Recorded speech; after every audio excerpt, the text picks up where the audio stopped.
পেটের অতিরিক্ত চর্বি হচ্ছে রোগের বাসা, তাই সুস্থ থাকতে হলে অতিরিক্ত চর্বি কমিয়ে ফেলতে হবে। অনিয়ন্ত্রিত খাদ্য অভ্যাস ও অনিয়মিত জীবনযাপনের হাত ধরে শরীরে জমে বাড়তি চর্বি কমানোর জন্য আমরা বিভিন্ন ধরনের ডায়েট করে থাকি, তবে চিকিৎসকের পরামর্শ ছাড়া এসব করা ঠিক নয়, কারণ এতে চর্বি তো কমবেই না, বরং বিভিন্ন ধরনের শারীরিক ক্ষতি হবে। কর্মব্যস্ত জীবনে অনেকেরই 8 থেকে 10 ঘন্টা বসে থেকে অফিস করেন। এর মাধ্যমে বেড়ে যায় পেট ও উরুর মেদ, আর এই মেদ যত সহজে জমতে শুরু করে তা গলাতে ততই কষ্ট পোহাতে হয়। ডায়েট করেও পেটের মেদ কমানো গেলেও গলতে চায় না উরুর মেদ, তবে কিছু ঘরোয়া উপায়ের মাধ্যমে আপনি কিন্তু পেট ও উরু মেদ কমাতে পারেন।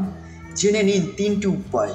ফ্যাট জাতীয় খাবার রয়েছে যা ডায়েট যোগ করলে চর্বি তো বাড়েই না, উল্টে তা কমতে সাহায্য করে। বিশেষ করে বাদাম সহ কিছু ড্রাই ফ্রুটস। অনেকেরই ধারণা যে বাদাম ও ড্রাই ফ্রুটস বোধহয় মেদ বাড়িয়ে তোলে, কিন্তু নিয়ম মেনে ও প্রতিদিনের ডায়েটে এদের রাখলে চর্বি কমায়।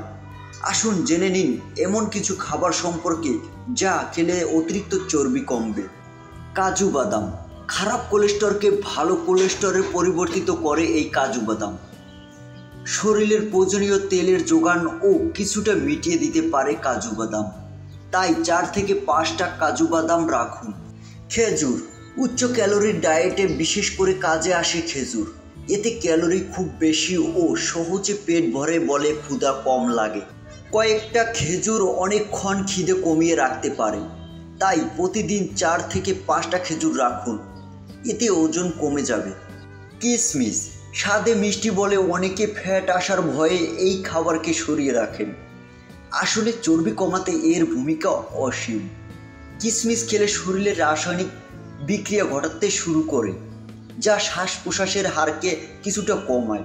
যাদের অতিরিক্ত মেদ এবং চর্বি তারা কিশমিশ 4 থেকে 5টি করে খান, উপকারে আসবে।